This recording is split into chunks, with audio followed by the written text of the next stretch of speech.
Vamos começar aqui, vamos dar uma olhada primeiro no que é o fluxo de caixa. O fluxo de caixa é um controle que toda empresa tem para ver como é que está a sua solvência, não é verdade? Nós já vimos esse conceito já, para ver como é que está a sua situação, se ela tem dinheiro, quanto dinheiro ela tem e se ela tem condições de pagar aquilo que ela deve.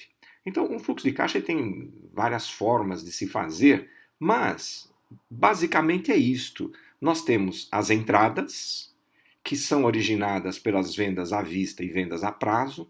Vejam que vendas à vista, a gente não tem essa informação até o momento da venda. Mas no caso das vendas a prazo, a gente já tem a informação. A venda já foi feita e nós temos esse controle. Nós vamos discutir isso mais tarde, quando nós formos discutir recebíveis, né? E aí a gente vai ver como controlar isto, tá bom? E em alguns casos temos também receitas diversas, venda de alguma coisa ou entrada de algum tipo de recurso ligada ao processo da empresa. Tá bom. No caso das saídas, nós temos o pagamento de fornecedores, que é a compra de matéria-prima, mas temos também mão de obra em encargos, as demais despesas administrativas e, em algum momento, né, a compra de equipamentos de grande porte, por exemplo, que nós já chamamos de investimentos. Tá bom. E para fechar tudo isso, é o fluxo de caixa, as entradas e as saídas, nós temos as operações financeiras. Se faltar dinheiro, a gente toma emprestado.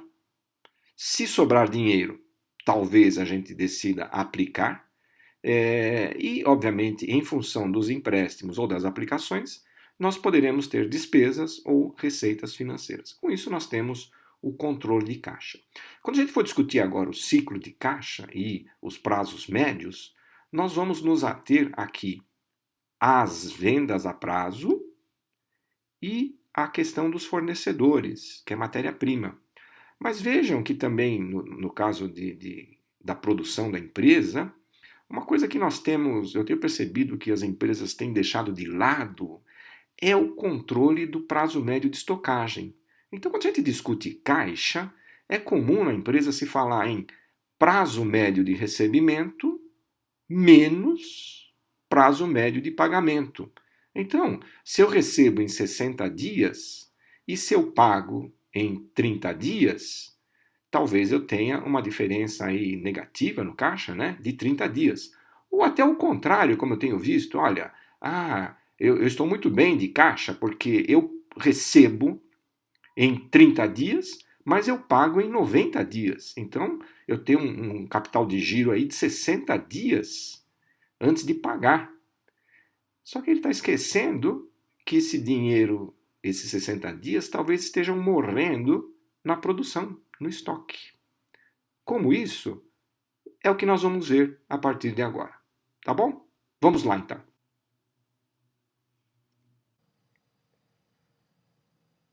Prazo médio de recebimento indica o número de dias, em média, para recebimento de seus clientes. Prazo médio de pagamento indica o número de dias, em média, para pagamento a seus fornecedores. Portanto, prazo médio de estoques indica o número de dias, em média, que decorre entre a compra de materiais e a sua venda ao mercado. Ciclo de caixa é definido como o período de tempo entre o desembolso para adquirir matéria-prima e o recebimento da venda do produto acabado.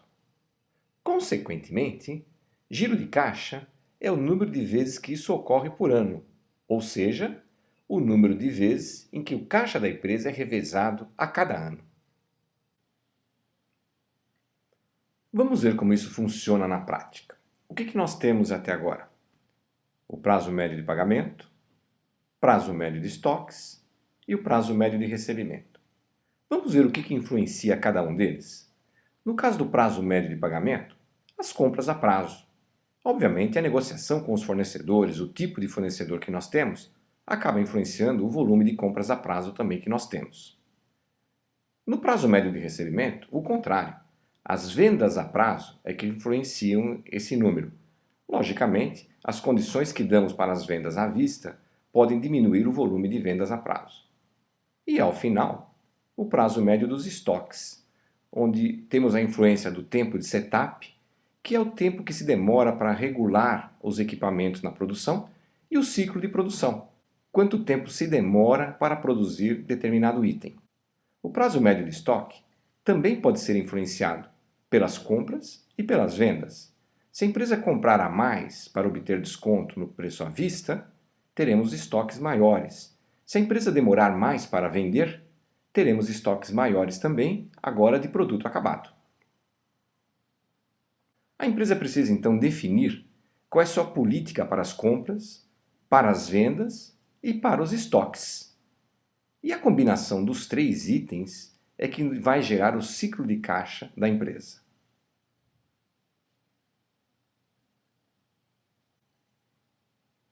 Vamos trabalhar com uma linha do tempo. Aqui nós temos 30, 60, 90 e 120 dias.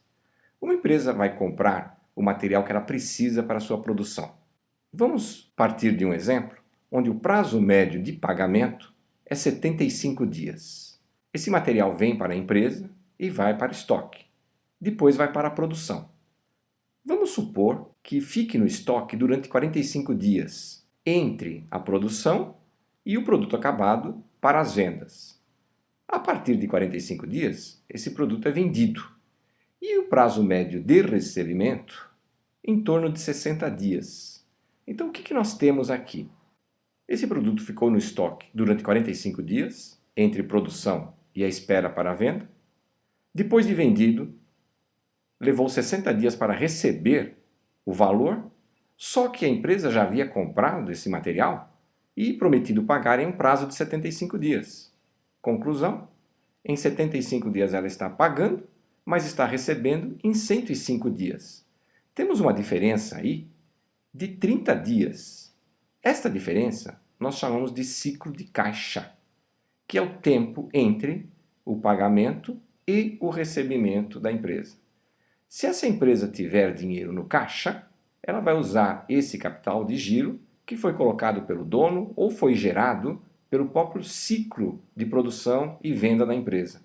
Caso ela não tenha esse dinheiro no caixa, ela precisará ir a banco e tomar emprestado, durante um prazo médio de 30 dias. Portanto, para se calcular o ciclo de caixa de uma empresa, usamos o seguinte: o prazo médio de estoques, mais o prazo médio de recebimento, menos o prazo médio de pagamento. Vamos ver como calcular esses prazos médios a partir de informações contábeis. No caso do prazo médio de recebimento, nós devemos dividir o saldo de duplicatas a receber do mês pelas vendas médias diárias daquele mês, obtidas através da divisão do total das vendas pelo número de dias do mês. Por exemplo, um determinado mês, duplicatas a receber. Saldo: R$ 39.895. Vendas efetuadas naquele mês: R$ 36.460. Colocando na fórmula, nós teremos R$ 39.895 dividido por 36.460, este também dividido por 30. Resultado: prazo médio de recebimento igual a 32,8 dias, pouco mais de um mês. Da mesma maneira, podemos calcular o prazo médio de pagamento. Neste caso, nós teremos o saldo da conta fornecedores do mês dividido pelas compras médias diárias daquele mês. Compras divididas pelo número de dias do mês. Por exemplo, fornecedores: R$ 12.165. Compras efetuadas no mês: R$ 14.637. Colocando na fórmula, 12.165 dividido por 14.637, que por sua vez foi dividido por 30. Resultado: prazo médio de pagamento: 24,9 dias, pouco menos de um mês.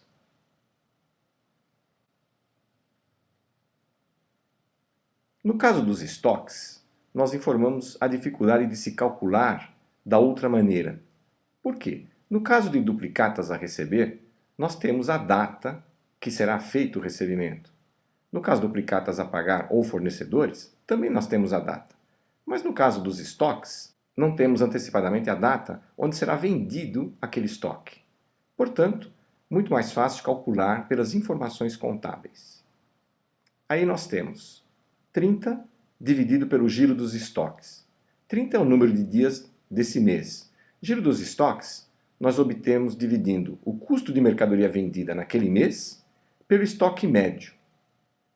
Por exemplo, custo de mercadoria vendida no mês, 24.396. No caso dos estoques, se não houver uma variação muito grande, não precisamos calcular o estoque médio. Podemos pegar o estoque final do mês. Nesse exemplo, vamos usar 95.226. Colocando na fórmula, teremos 30, que é dividido por 24.396, por sua vez, dividido por 95.226. Resultado: prazo médio de estocagem, 117,1 dias. Com esses números, podemos calcular o ciclo de caixa dessa empresa. Então teremos prazo médio de estocagem, 117,1 dias, mais prazo médio de recebimento, 32,8 dias, menos prazo médio de pagamento, 24,9 dias, o que dá 125 dias de ciclo operacional de caixa. Pouco mais do que 4 meses. Vamos supor que essa empresa precise tomar dinheiro emprestado no mercado. E vamos supor ainda que o banco cobre 3% ao mês de juros. Fazendo uma conta de juros simples, nós teremos pouco mais do que 12% no período de juros nessa operação. Para finalizar a nossa aula, então, vamos fazer algumas observações e passar um exercício para vocês. Então, primeiro, esses cálculos que nós colocamos aqui de prazo médio de recebimento, nós fizemos a partir de informações de contabilidade, né? Mas quem tiver um sistema de controle de duplicatas a receber, esse sistema já dá o cálculo sem utilizar estas informações que nós temos na contabilidade.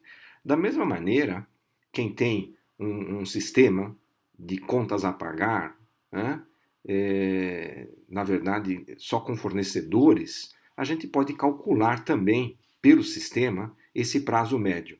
A dificuldade vai ser aqui, ó, no prazo médio de estocagem, porque mesmo com o controle que a gente tenha, no caso de a gente colocar ali item a item e a partir da data de saída, a gente vai ter um cálculo referente ao passado. Isso não significa que os estoques que nós temos ali estejam com aquele prazo médio.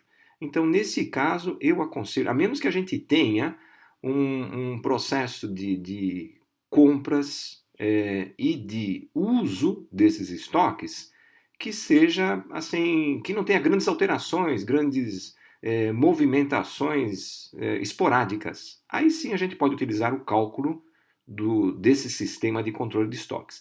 Caso contrário, eu sugiro que vocês utilizem essa fórmula com os dados contábeis. Tá bom? E aí vamos então ao exercício. Eu vou passar para vocês um exercício, está aqui. Então, temos um exemplo aqui, olha, e eu já coloquei as principais contas que vocês vão utilizar, duplicados a receber, fornecedores, estoques, vendas, compras e o custo de mercadoria vendida. Né? Vejam que duplicados a receber, fornecedores, estoques, vocês têm isso nos demonstrativos contábeis. Mas compras não. Compras tem que ser tirado de uma informação gerencial. Nós não temos isso, por exemplo, no balanço. Qual foi o volume de compras do mês passado? Não temos. Mas nós temos o saldo final de duplicados a receber, nós temos o saldo final de fornecedores, nós temos o saldo final de estoques. Na demonstração de resultado, a gente pode ter o volume de vendas, né, do mês. E mesmo o custo de mercadoria vendida também a gente vai ter lá. Mas, não temos compras. Então, vejam que nós precisamos dessa informação à parte para poder calcular esses indicadores totais, né? Então, aí nós temos, vejam, mês 1, mês 2, mês 3, e nós temos um aumento de duplicados a receber, nós temos um aumento de fornecedores e nós temos uma redução nos estoques. Bom, dá para a gente imaginar o efeito de cada um deles nos prazos médios. Mas não dá para a gente saber o efeito combinado de tudo isso, tá bom? Então, somente fazendo as continhas. E então, a segunda planilha está aqui, é onde vocês vão colocar os resultados. Prazo médio de estocagem, mês 1, 2 e 3, prazo médio de recebimento e prazo médio de pagamento. E, ao final, calcular o ciclo de caixa com esses três. E aí sim vejam se melhorou ou se piorou, tá? Em termos de custo financeiro, por exemplo, o ciclo de caixa, essa é a utilidade da informação, se melhorou ou piorou no caso deste exemplo. Tudo bem? Então tá bom. Boa aula para vocês e bom exercício e voltamos a nos falar na semana que vem.